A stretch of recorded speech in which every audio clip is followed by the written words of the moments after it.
بسم اللہ الرحمن الرحیم الحمد للہ رب العالمین والصلاة والسلام علی سید الانبیاء والمرسلین وعلی آلہ واصحابہ اجمعین اما بعد فقد قال اللہ تبارک وتعالی فی شان حبیبہ الکریم ان اللہ وملائکتہ یصلون علی النبی یا ایھا الذین آمنوا صلوا علیہ وسلموا تسلیما اللهم صل علی سیدنا محمد وعلی آل سیدنا محمد وبارک وسلم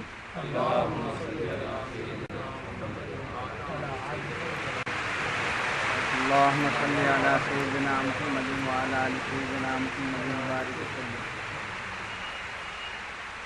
اعوذ باللہ من الشیطان الرجیم بسم اللہ الرحمن الرحیم کنتم خیر امۃ اخرجت للناس تأمرون بالمعروف وتنہون عن المنکر وتؤمنون باللہ ولو آمن اہل الکتاب لکان خیرا لہم ومنہم المؤمنون واکثرہم الفاسقون۔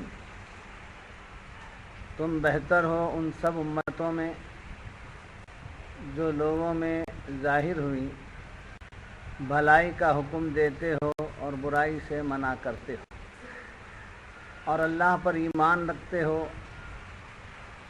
اور اگر کتابی ایمان لاتے تو ان کا بھلا ہوتا۔ ان میں کچھ مسلمان ہیں اور زیادہ کافر ہیں۔ معزز حاضرین، گزشتہ صحبت میں بھی اسی آیت مبارکہ کی روشنی میں چند باتیں عرض کی گئی تھیں، اور یہ بتایا گیا تھا کہ امت محمدیہ صلی اللہ علیہ وسلم خیر امت، بہترین امت، خیر امت۔ امت کے فضائل بیان کیے گئے تھے۔ آج ایک اور بات آپ سنیں کہ دیگر انبیاء علی نبینا علیہم الصلاۃ والسلام کو اللہ تعالیٰ نے ان کے ناموں سے انہیں پکارا، جیسے یا موسیٰ کہا، یا عیسیٰ کہا، یا داؤد کہا، نام لے کر کے پکارا، مگر حرف ندا کے ساتھ سرکار دو عالم صلی اللہ علیہ وسلم کا نام نہیں لیا۔ یا محمد کہہ کر کہیں حضور کو نہیں پکارا ہے سارے قرآن۔ 4 جگہ نام لیا ہے، عظمت کے ساتھ لیا ہے، محمد الرسول اللہ صلی اللہ علیہ وسلم۔ ما کان محمد ابا احد من رجالکم ولکن رسول اللہ۔ جی، اور ایک جگہ وما محمد الا رسول۔ اس طریقے سے آپ کی عظمتوں اور آپ کی رفتوں کی نسبت سے نام لیا ہے، مگر حرف ندا کے ساتھ نام نہیں لیا۔ تو اس نام کے نہ لینے سے یہ ثابت ہوتا ہے کہ اللہ تعالیٰ تمام پیغمبروں کو بھیجا، مگر حضور صلی اللہ علیہ وسلم کو اپنا محبوب بنایا۔ ان کا نام اگر مولا لے لیتا تو پروردگار دو عالم کو اختیار تھا، لے سکتا تھا، مگر قرآن جب پڑھنے والے پڑھتے تو وہی یا محمد کہتے جو اللہ کو پسند ہے۔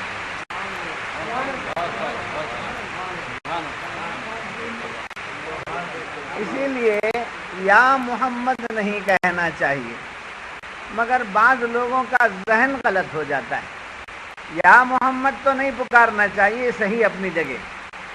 یا رسول اللہ کہنا چاہیے، یا حبیب اللہ کہنا چاہیے، یا نبی اللہ کہنا چاہیے، یا نور اللہ کہنا چاہیے، یا رسول اللہ کہنا چاہیے۔ یا محمد نہیں کہنا چاہیے، اپنی جگہ صحیح ہے، مگر اس کو بیان کرنے والے لوگوں کا ذہن صحیح نہیں۔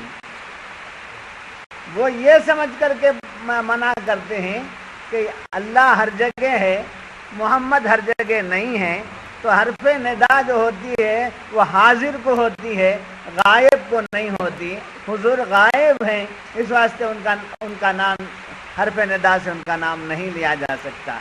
یہ بات ذہن کی اختراع ہے۔ دین جو ہے سالڈ پیش کرنا چاہیے، دین صحیح پیش کرنا چاہیے، دین کے اندر ملاوٹ نہیں ہونا چاہیے۔ تو یا محمد کہنا مناسب نہیں ہے، یا محمد کہنا مناسب نہیں ہے حرف ندا کے ساتھ۔ کیوں؟ اس میں حرف ندا کی بحث نہیں ہے، اس میں بحث محمد الرسول اللہ کی عظمت کی، حضور کی عظمت کی بات وہاں پوشیدہ ہے۔ جب یہ بات معلوم ہوئی، ایک اور بات یہاں ہمارے سامنے آ رہی ہے کہ اور انبیاء کا تو نام لے کر پکارا، مگر حضور کا نام لے کر حرف ندا سے نہیں پکارا۔ اب حضور کے صدقے میں امت کو بھی نام لے کر کے نہیں پکارا۔ جیسے یا اہل الکتاب، یا اہل الکتاب، اے کتابیو، اے کتاب والو، تو ان کی کتاب کی نسبت سے انہیں پکارا، مگر امت محمدیہ کو دو طریقے سے پکارا، یا ایھا الذین آمنو، یا ایھا الذین آمنو، سمجھے؟ پھر اس کے بعد فرمایا کنتم خیر امت اخرجت للناس۔ وہ جو پیغمبر تھے وہ تمام پیغمبروں کے ان کی امت تھی، مگر حضور کی بھی امت ہے۔ تو جیسا حضور کی عظمت کو بیان کیا ہے، ویسے حضور کے صدقے میں امت محمدیہ کی۔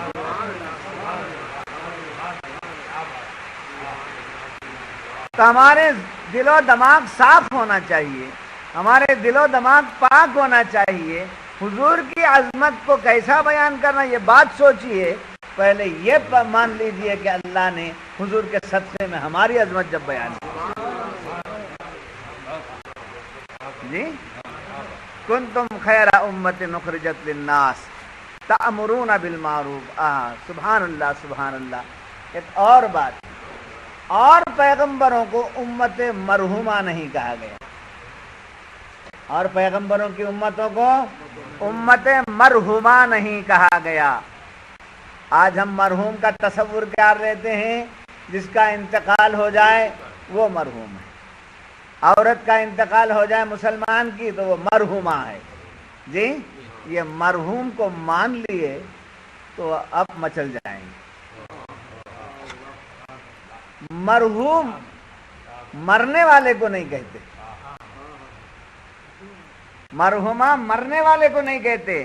مرحوم یا مرحومہ وہ مرد و عورت ہیں جن پر اللہ کی رحمت ہو چکی ہو۔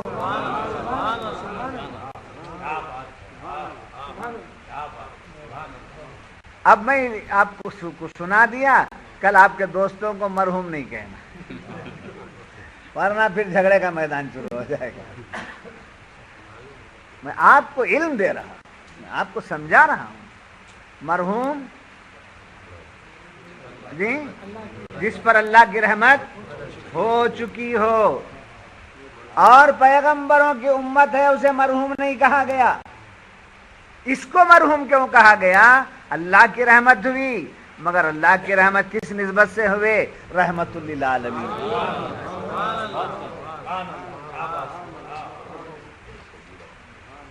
حضور کی رحمت کی وجہ سے اس پر رحمت کر دی گئی، یہ امت مرحومہ ہے۔ بعض لوگ یہاں دماغ چلاتے ہیں، امت مرحومہ سے مراد کیا ہے؟ مرحوم اور مرحومہ کی بات تو میں نے کر دی، امت مرحومہ سے مراد کیا ہے؟ تو میں ہمیشہ یہ کہتا ہوں کہ دو چیزوں کی کمی کی وجہ سے آدمی کی سوچ بگڑ جاتی ہے، علم کی کمی کی وجہ سے یا کبھی علم کے اضافے کی وجہ سے۔ علم بہت زیادہ ہو جاتا ہے تو وامٹ ہو جاتا ہے، علم کم ہو جاتا ہے تو فہم و ادراک جو ہے بیکار ہو جاتے ہیں جی، جہالت پیدا ہو جاتی ہے اس کے اندر۔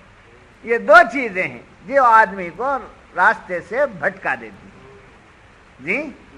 تو کیا بات میں بتا رہا تھا کہ حضور کی اور پیغمبروں کی امتوں کو یہ لوگ کہتے ہیں کہ امت مرحومہ سے کیا مراد ہے، تو وہ کہتے ہیں حضور صلی اللہ علیہ وسلم انتقال کر گئے جس کی بنیاد پر حضور کی امت کو امت مرحومہ کہا گیا۔ یہ اس سے تعلق نہیں، یعنی جو میں درس دے رہا ہوں اس سے تعلق نہیں ہے، یہ تو لوگوں سے تعلق ہے، جنرل لوگوں سے تعلق ہے۔ اور وہ کون سے لوگ؟ جن کے پاس دو چیزیں آ گئی، ایک علم بڑھ گیا ہو یا علم کمی ہو۔ اس لیے اعتدال سے چلنا چاہیے۔ تو امت مرحومہ کی بات میں آپ کے سامنے رکھ دیا، یعنی جس پر رحم کیا گیا ہو۔ ہاں، اب دیکھیے اس امت کی شان، اس امت کی شان مزید دیکھیے۔ قیامت میں حضور کی امت پر عذاب نہیں ہوگا۔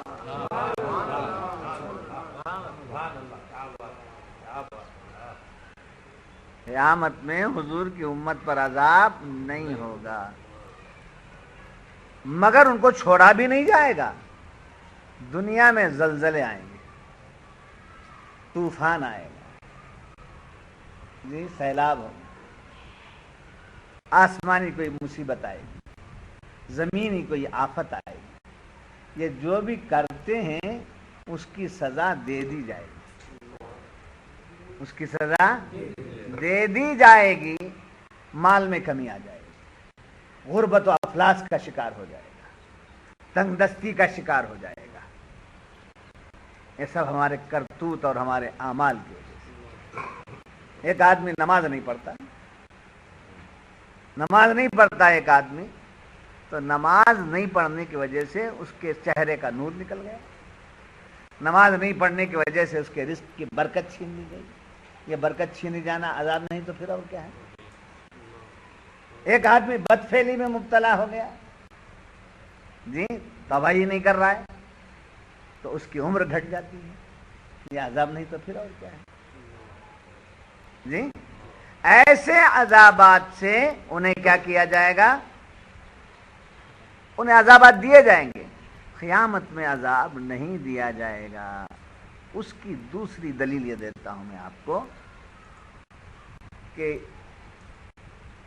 مولا حضور صلی اللہ علیہ وسلم نے اللہ سے مانگ لیا، اللہ سے مانگا کہ میری امت پر ویسی تکلیف نہ آنا جو گزشتہ زمانے کے لوگوں پر۔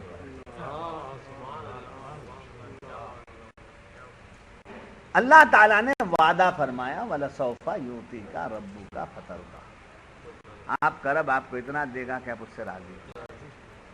حضور صلی اللہ علیہ وسلم نے اس آیت کے نزول کے بعد فرمایا کہ میں اس وقت تک راضی نہیں ہوں گا جب تک میرا ایک امتی جہنم سے آزاد۔ یہ تو یہ ہوا۔ دوسری بات یہ، ما کان اللہ لیعذبہم وانت فیہم، اے محبوب آپ کی امت پر عذاب نہیں آئے گا جب تک کہ آپ ان میں ہیں، آپ ان میں ہیں۔ اب قیامت کے دن قیامت قائم ہوتی ہی ہے جلوہ مصطفیٰ کو دکھانے کے لیے، حضور کا دیدار کرانے کے لیے قیامت ہوتی ہے۔ اور جب امت کو عذاب ہوگا سرکار وہاں ہوں گے، امت پر عذاب ہو اور سرکار وہاں ہو، سرکار کیسے برداشت کریں گے؟ اس لیے خدا کا فضل بھی اس بات کو قبول نہیں کرے گا کہ میرا محبوب ہے میں اس پر عذاب ہے جی۔ یہ تمام باتیں میں آپ کے سامنے اس لیے رکھ رہا ہوں کہ ہماری عظمت ایسی ہے، ہماری فضیلت ایسی ہے۔ یہ فضیلت اور یہ عظمت حضور کے صدقے میں ہے۔ جب حضور کے صدقے میں یہ مرتبہ ملا ہے تو ہماری بھی ذمہ داری ہے کہ ہم حضور کو ناراض کر کے زندگی میں اللہ کی مرضیات کے خلاف زندگی نہ گزاریں. دوسرے لفظوں میں آپ سے کہوں، یہ تمام باتیں اس لیے بیان کی جا رہی ہیں تاکہ ہم فلٹر بن کر چلے جائیں، ہمارا فلٹر ہو جائے، ہم پاک ہو جائیں، ہم اس لائق ہو جائیں کہ یہ میرا امتی. یہ راز الہٰبادی نے بڑے پیارے انداز سے کہا، بڑے پیارے انداز سے راز الہٰبادی نے کہا، کاش حشر کے دن میں اس طرح اٹھوں یا رب، کاش حشر کے دن میں اس طرح اٹھوں یا رب، خود حضور فرما دیں امتی یہ میرا ہے، خود حضور فرما دیں کہ امتی یہ میرا ہے. ویسے بننے کی تڑپ ہونا چاہیے.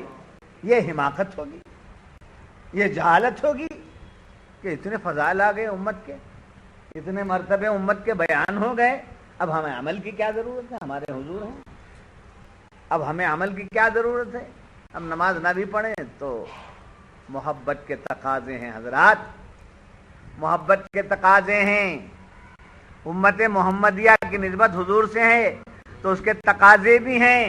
نماز پڑھنا اس کا تقاضا ہے، روزہ رکھنا اس کا تقاضا ہے، دین پر چلنا اس کا تقاضا ہے، سنتوں پر چلنا اس کا تقاضا ہے.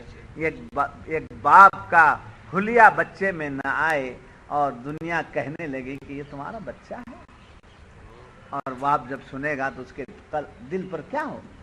ایسے کل قیامت کے دن حالات میں اٹھیں گے کہ داڑھی منڈائے ہوئے ہیں، بے نمازی اٹھے ہیں جی.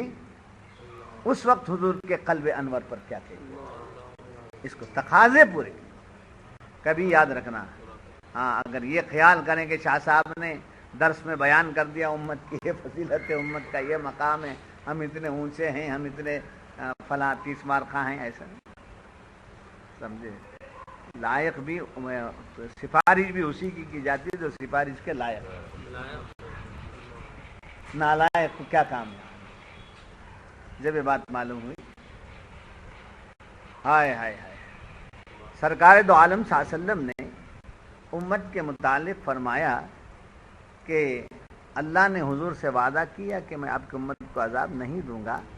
وہ بغیر حساب و کتاب کے 70,000 لوگ، حضور کی امت میں سے 70,000 لوگ بغیر حساب و کتاب کے جنت میں داخل ہو جائیں گے. ایک دو کتنے؟ بیک وقت بھیجے گا تو 70,000. یہ ہے امت کی شان. پھر مفسرین فرماتے ہیں، اب آگے چلیے، کنتم خیر امت اخرجت للناس. اتنے بڑے فضائل آپ کے ہیں، اتنے بڑے فضائل آپ کے ہیں، تو آپ کیا غیر ذمہ دار ہیں؟ کیا ہم غیر ذمہ دار ہیں؟ ہماری ذمہ داری نہیں ہے؟ بڑے عہدے پر جو جتنا آتا ہے اس کی ذمہ داری اتنی بڑھ جاتی ہے، نظروں میں جو آتا ہے اس کی ذمہ داری ویسی بڑھ جاتی ہے، دل میں جو اتر جاتا ہے اس کا مقام کے اعتبار سے اس کی ذمہ داری عائد ہو جاتی ہے. تب قرآن کہہ رہا ہے کہ اسی پر اکتفا کر کے نہ بیٹھ جانا، اسی پر اکتفا کر کے نہ بیٹھ جانا. اب تم کون ہو؟ بہترین امت ہو، تو اس امت کی ذمہ داری یہ ہے کہ اخرجت للناس، تم لوگوں کے لیے اٹھائے گئے ہو، برپا کیے گئے. قرآن فرما رہا ہے اخرجت للناس، تم لوگوں کے لیے ہو. اور پیغمبروں کے جانے کے بعد ایک پیغمبر آنے والے، گزشتہ پیغمبروں میں سے کسی کا پردہ ہو گیا، وصال ہو گیا، تو ان کے بعد دوسرا پیغمبر آیا، دوسرا پیغمبر آیا جی. اور پیغمبری کا سلسلہ، رسالت کا سلسلہ جاری رہا کب تک؟ دوسرا. اب کوئی کہہ دے کہ جیسے ادھر سے رسالت کا سلسلہ تھا، ادھر سے نبوت کا سلسلہ تھا، معاذ اللہ، صد بار معاذ اللہ، ایسے ہی جو ہے حضور کے بعد میں آیا ہوں. قادیانی لوگ سے یہ غلط. قرآن فرما رہا ہے جو کام نبیوں نے کیا، جو کام پیغمبروں نے کیا، جو کام سردار الانبیاء نے کیا، سید الرسل نے کیا، اس کام کی ذمہ داری تمہاری، اس کام کی ذمہ داری تمہاری۔ خود نمازی دوست نمازی نہیں ہے، خود نمازی گھر والے نمازی نہیں ہے، ہماری سوسائٹی نمازی نہیں ہے۔ امت محمدیہ بے حساب جنت میں جانے والی ہے، بے شک ایمان کی تازگی کی بات ہے، مگر پھر وہاں ایک رکاوٹ یہ بن جاتی ہے، تم تو بھلے ہو گئے اوروں کو بھلا کیوں نہیں، تم تو برائی سے رک گئے اوروں کو کیوں برائی سے نہیں روکے؟ تمہارا مقام اتنا اونچا ہم نے بنایا تھا کہ اخرجت للناس، لوگوں کے لیے تم نکلے۔ جی ہر مسلمان کو چاہیے کہ 24 گھنٹے میں ڈاکٹری اعتبار سے 8 گھنٹے کی نیند چاہیے، 24 میں سے 8 نکال دیجئے، کتنے بچے؟ 16 بچے۔ جب آرام 8 گھنٹے کا ہے تو پھر 8 گھنٹے کمانے میں لگا دیجیے، جی کمانے میں لگا دیجیے، کتنے ہوئے؟ کتنے باقی ہیں؟ اور 8 چلے گئے تو کتنے باقی ہیں؟ 8 باقی۔ جی 8 گھنٹے جو ہیں اللہ کی عبادت کے لیے 4 گھنٹے نکال دیجیے، تلاوت کے لیے، ذکر کے لیے، فکر کے لیے، یہ 4 گھنٹے نکل گئے تو اور کتنے بچے؟ 4 گھنٹے بچے، تو یہ 4 گھنٹے دین کے کام کے لیے، تبلیغ کے کام کے لیے لگائیے۔ لفظ تبلیغ سے پریشان نہیں ہونا، یہ تبلیغ ہمارا لفظ ہے۔ 4 گھنٹے دین کو پھیلانا، دین کو پیش کرنا۔ جی اللہ نے آج کوئی ایسا نہیں ہے، بنگلور کے حالات میں ایسا تو نہیں ہے جو روزانہ سمجھے 200 روپے نہ کماتا ہے، گھر چلنا مشکل ہے، 200 سے 500 تک کی کمائی ہو جاتی ہے، سمجھے، دکان کھول کر بھی چاول کی اس میں بھی ہو جاتی ہے، اور پھر اسپلینڈر پر پھر کر بھی ہو جاتی ہے۔ پینشن لینے والے تو ہیں اپنی جگہ، آپ کو پینشن نہیں؟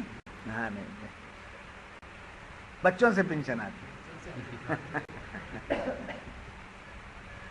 تو ہر ایک کم سے کم 500 روپے کماتا ہے، تو 20% مال اللہ کے راستے میں، 4 گھنٹے اللہ کے دین کی تبلیغ کے لیے دے دو، 20% اپنی کمائی کا انصاف کے ساتھ، وہ زکوٰۃ وغیرہ گھر میں بنا کر رکھتے ہیں نا، وہ الگ، یہ روزانہ کی بات کر رہا ہوں، روزانہ کا ہنڈا ہونا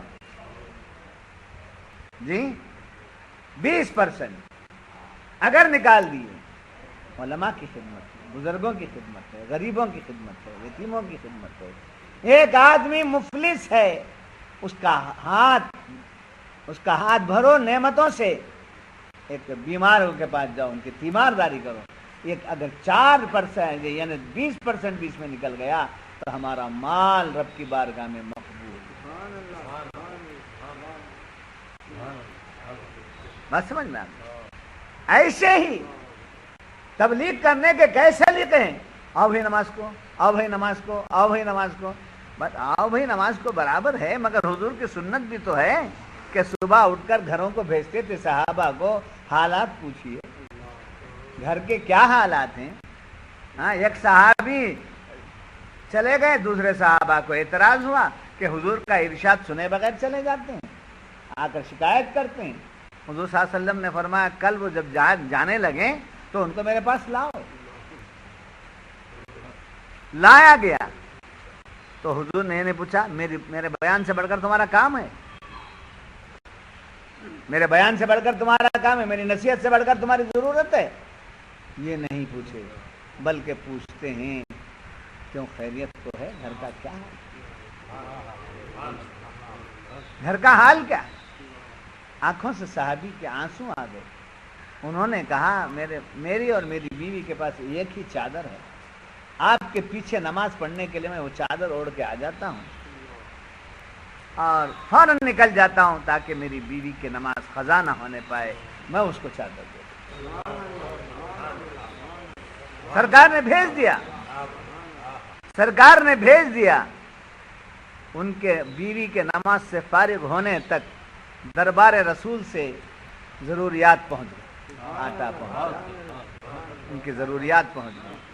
نماز سے فارغ ہونے کی دیر دروازے پر دستک دیا، کون ہے؟ بیوی نے کہا شوہر سے دیکھیے کون ہے۔ آ کے دروازہ کھولتے ہیں تو کون ہے؟ صحابہ رسول ہیں۔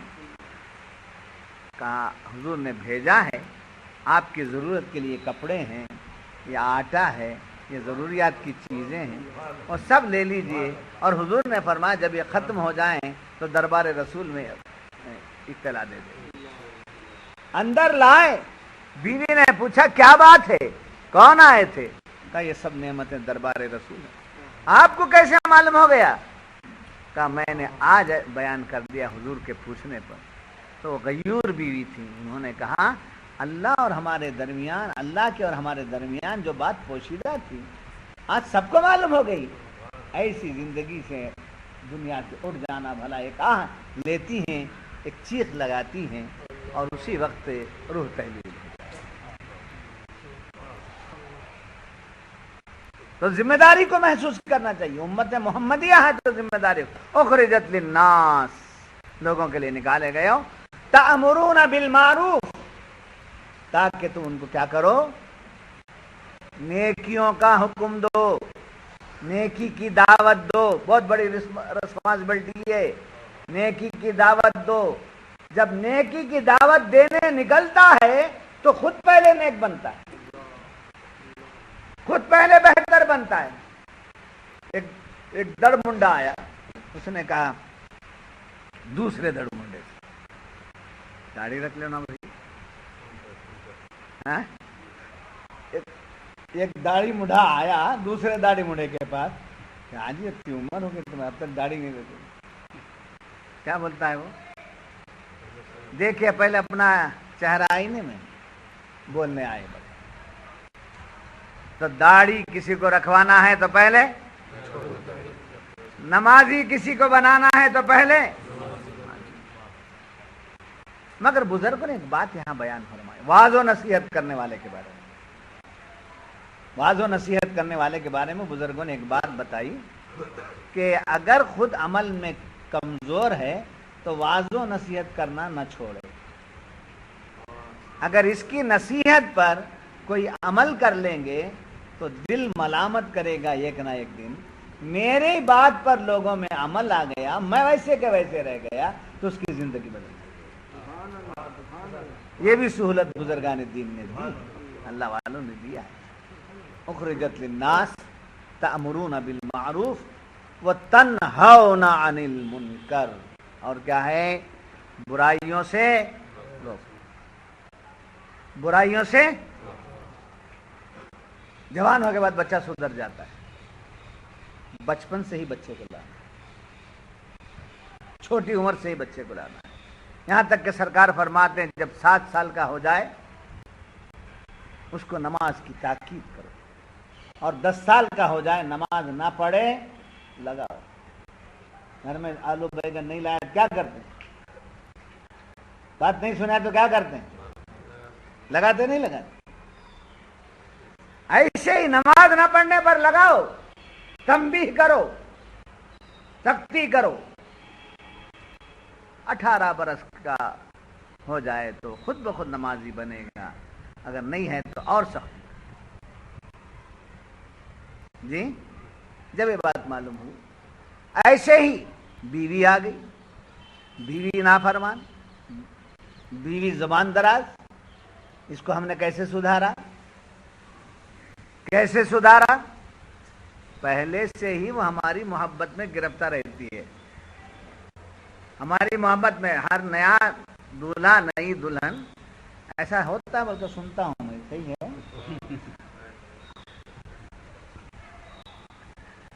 محبت میں گرفتار رہتی ہے۔ اب اسی محبت میں اسے موڑ لیا جائے، اسی محبت میں اسے موڑ لیا جائے۔ موڑنے کی بجائے اس کو آزاد چھوڑ دیے، اس کی ہر خواہش پوری کرنے لگے، جائز و ناجائز۔ اس کے بعد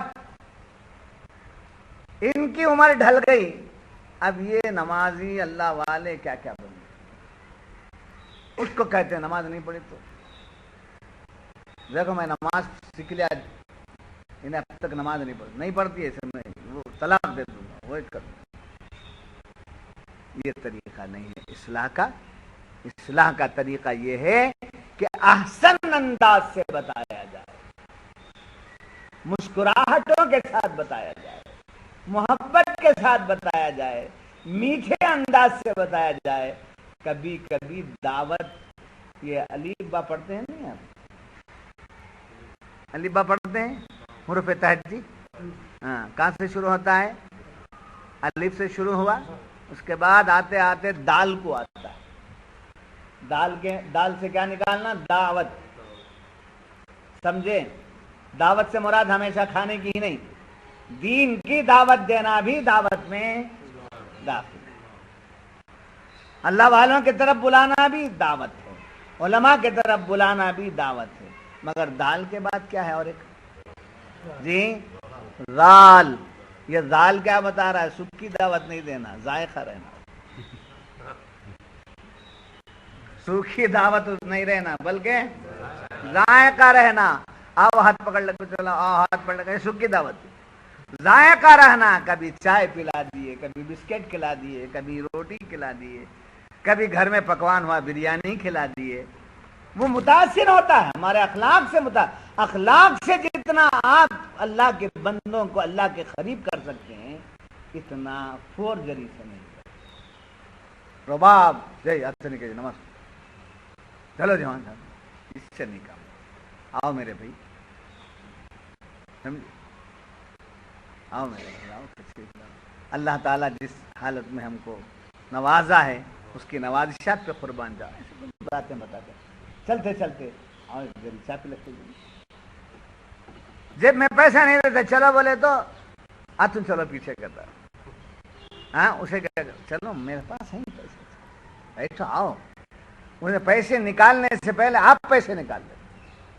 یہ ہے طریقہ دعوت کے پیش کرنے کا۔ دال بھی سمجھ میں آ گئی آج، اور روپے تہجی میں سے نکال کر بتا دیا۔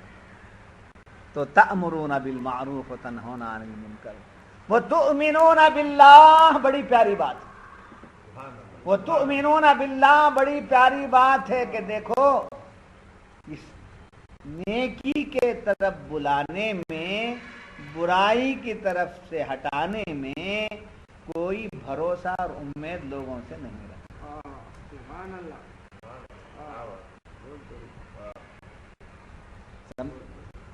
میں یہ ملے گا تو جاؤں گا، جہاں کو بیکار بم رہا ہمارے کو کئی بار۔ آج ہمارے علماء کی زبان کی تاثیر زیادہ ہے، آج ہمارے مبلغین کی زبان کی تاثیر زیادہ ہے، اس لیے کہ ہم زبان اسی وقت ہلاتے ہیں جبکہ ہمارا نذرانہ فکس ہو جائے، ہمارا نذرانہ فکس ہو جائے۔ اب وہ کہاں سے آ رہا ہے اس کا بھی ہمیں پتہ نہیں چلتا ہے، وہ استعمال کرتے ہیں زبان کی تاثیر جاری۔ آنکھیں ہماری ٹھیک نہیں ہیں، آنکھوں سے حیا نکل رہی ہے تو باتوں کا اثر نکل رہا ہے۔ اسی لیے ڈاکٹر اقبال کہتے ہیں دل سے جو بات نکلتی ہے خلوص یہاں ہے، خلوص یہاں ہے۔ خلوص اگر یہاں نہیں ہے تو پھر کام ہونے والا نہیں۔ یاد رکھیے، ایک جاب والا جاب کرتا ہے، کس بھروسے پر؟ تنخواہ کب آئے؟ 60 دن، 30 دن جی، اس پر بھروسہ نہ وہ دے دے گا۔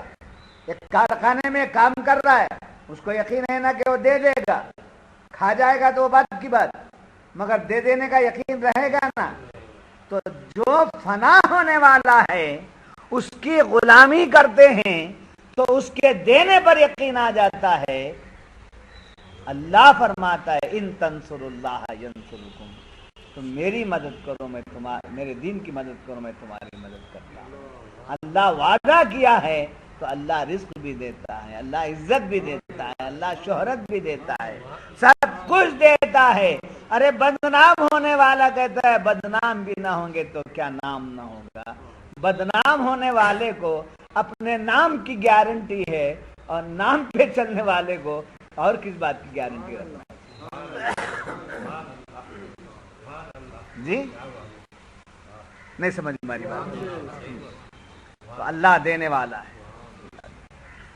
سمجھے. میرا بندہ میرے کام میں لگا ہوا ہے, میرا بندہ بندوں کو مجھ سے ملانے میں لگا ہوا ہے, میرا بندہ ہما وقت میرے کام میں لگا ہوا ہے جس کام کے لیے میں نے پیغمبروں کو بھیجا, جس کام کے لیے سید الانبیاء تشریف لائے, اس کام کو پورا کرنے میں لگا ہوا ہے.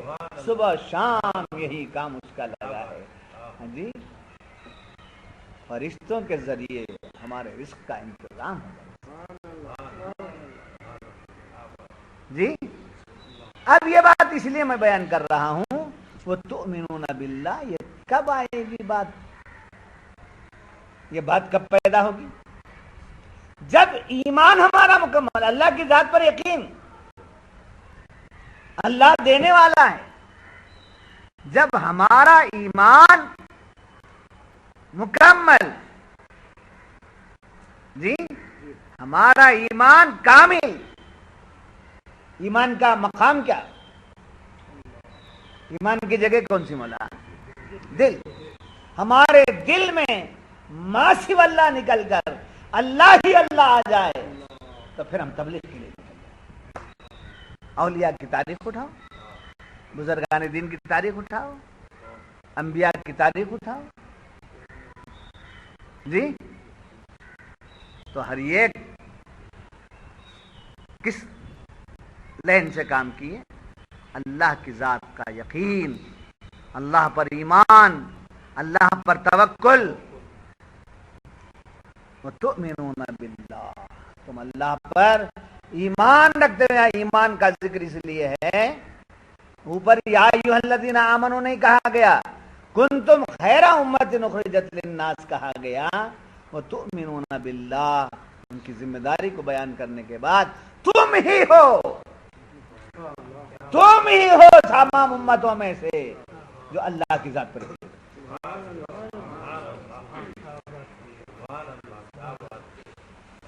تمہارے سوا کوئی اللہ کی ذات پر یقین رکھنے والا نہیں ہے, اس لیے وہ ذلیل ہو رہے ہیں, اس لیے وہ سمجھے ناکام ہو رہے ہیں, ناکامیاب ہو رہے ہیں. تم ہی ہو. تو 2 سرٹیفکیٹ مل گئے یہاں, قرآن سے 2 سرٹیفکیٹ ملے ہم کو. ایک, تمام پیغمبروں کی امتوں میں تم بہترین امت ہو, اور میری تمام مخلوق میں تم ہی ہو جو مجھ پر یقین رکھتے. بات سمجھ میں؟ وتؤمنون باللہ. ہائے ہائے, پھر آگے فرمایا وَلَوْ آمَنَ أَهْلُ الْكِتَابِ, اگر کتابی ایمان لا لیتے, وہ اہل کتاب یہود و نصارا, یہ اہل کتاب اگر ایمان لا لیتے لَكَانَ خَيْرًا لَهُمْ, ان کے لیے بہت اچھا ہے. ان کو محروم نہیں رکھے, ان کو محروم نہیں رکھے. ان کے پاس بھی ہم نے پیغمبر بھیجے, ان کے پاس بھی ہم نے کتاب بھیجی, ان کے پاس بھی ہم نے اپنے فرامین بھیجے, ان کو سمجھانے والے بھی آئے, اور ان کی غلطیوں کو معاف بھی کرتے چلے گئے. اور ان کی غلطیاں چھوٹی موٹی نہیں تھیں, بڑی بڑی غلطیوں کو معاف کر دیے. ہمارا عذاب ان پر اس وقت آیا جب وہ نبی کی گستاخی کرتے, نبی کی گستاخی کرنے لگے تو ہمارا عذاب آیا. ورنہ اس سے پہلے کی جو باتیں تھیں, جو بھی ہوتا تھا ہم معاف کرتے تھے. ایسا ہم نے ان کو دیا, ایسا ہم نے ان کو درگزر کیا, مگر وہ لوگ یقین کی منزل میں نہیں آئے. اگر وہ بھی ویسے ہو جاتے تو ان کے حق میں بہتر ہوتا. ہائے ہائے, امت کو کیسے بچایا دیکھو حضرات. ہم لوگوں کو کیسے بچایا، یہ نہیں کہا وہ بھی ایسے ہوتے تو تمہاری طرح ہو جاتے، یہ نہیں کہا جی، وہ بھی ایمان لا لیتے تو وہ بھی تمہاری صفوں میں آ جاتے، نہیں کہا بلکہ وہ کر لے آ جاتے ایمان پر، تمہاری صف کا ذکر نہیں ہے، ان کے حق میں بہتر، کس کے حق میں؟ ان کے حق میں بہتر، اس مرتبے پر تو نہیں آتے اور تمہارے سے بڑھ نہیں سکتے تھے، تمہارے برابر بھی نہیں ہو سکتے تھے، سمجھے، تمہاری صفوں میں بھی نہیں آ سکتے تھے، مگر کیا ہے، لَكَانَ خَيْرًا لَهُمْ، وہ ان کے لیے بہت بہتر، بہت اچھا تھا، بہت اچھا۔ پھر فرمایا وہ بھی محروم نہیں ہیں، ان کو بھی کچھ ملا، وَمِنْهُمُ الْمُؤْمِنُونَ وَأَكْثَرُهُمُ الْفَاسِقُونَ، ان میں سے بعض ایمان والے ہیں، تو حضور کے حیات ظاہرہ میں آ گئے تو ان کو ہم نے ایمان کی دولت سے مالا مال ہوئے تو ان کو صحابیت کے درجے میں لے گئے، جی کس کے درجے میں لے گئے؟ حضرت عبداللہ ابن سلام، حضرت عبداللہ ابن سلام، جن کا بار بار آپ ذکر سنتے ہیں، جی یہودیوں کے سب سے بڑے عالم، یہودیوں کے سب سے بڑے عالم، حضور سے مناظرہ کرنے کے لیے یہودی لوگوں نے ہر حربہ استعمال کیا، اب علم سے زیر کرنے کی ارادے سے معاذ اللہ، تو حضرت عبداللہ ابن سلام کے پاس پہنچے کہ مکے میں ایک شخص پیدا جو نیا دین پیش کرتا ہے، معاذ اللہ ایسی باتیں کرتے ہیں۔ کب ہوا یہ؟ مکے سے مدینے کو آ جانے کے بعد، حضور مدینے کو ہجرت فرما چکے اور اکثر یہودی مدینے میں ہی تھے، کفار و مشرکین کی تعداد مکے میں زیادہ تھی اور مدینے میں یہودی لوگ۔ حضرت عبداللہ ابن سلام نے کہا میں ضرور بات کروں گا، کون ہے دیکھوں گا، مگر ایک بات یاد رکھ لینا کہ اگر ہماری کتاب میں پیغمبر آخر الزماں کا جو ذکر آیا ہے وہ علامتیں ان کے پاس ہیں تو پھر مجھے ایمان لانے کے سوا کوئی دوسرا راستہ نہیں ہے، اگر وہ علامتیں نہیں ہیں تو میں بات کروں۔ نمائندے کو بھیجا گیا، اجازت مانگی گئی، حضور نے اجازت دے دی، حضور نے اجازت مرحمت فرمائی، اندر آنے کے لیے دروازے پر کھڑے ہوئے، سلام کیا، حضور کی نگاہ کرم نیچے ہے، سلام کی آواز سننا تھا، آپ نے دیکھا، دیکھنے کی دیر تھی کہ حضرت عبداللہ ابن سلام اشہد ان لا الہ الا اللہ و اشہد ان محمد وہیں سے دہلیز سے ہی، دروازے سے ہی کلمہ شہادت پڑھتے ہوئے اندر اور سرکار کے دامن سے وابستہ ہو کر یہودیت سے نکل کر صحابیت میں، یہ لوگ باہر انتظار کر رہے ہیں، کچھ آئے گئے ہیں اندر کر کے آئے، باہر آئے، کیا ہوا، کیا ہوتا ہے کہ میں ایمان لے آیا۔ کچھ لوگوں نے حضرت عبداللہ ابن سلام سے پوچھا رضی اللہ تعالیٰ عنہ کہ آپ اگر واقعی کلمہ پڑھ لینا ہی تھا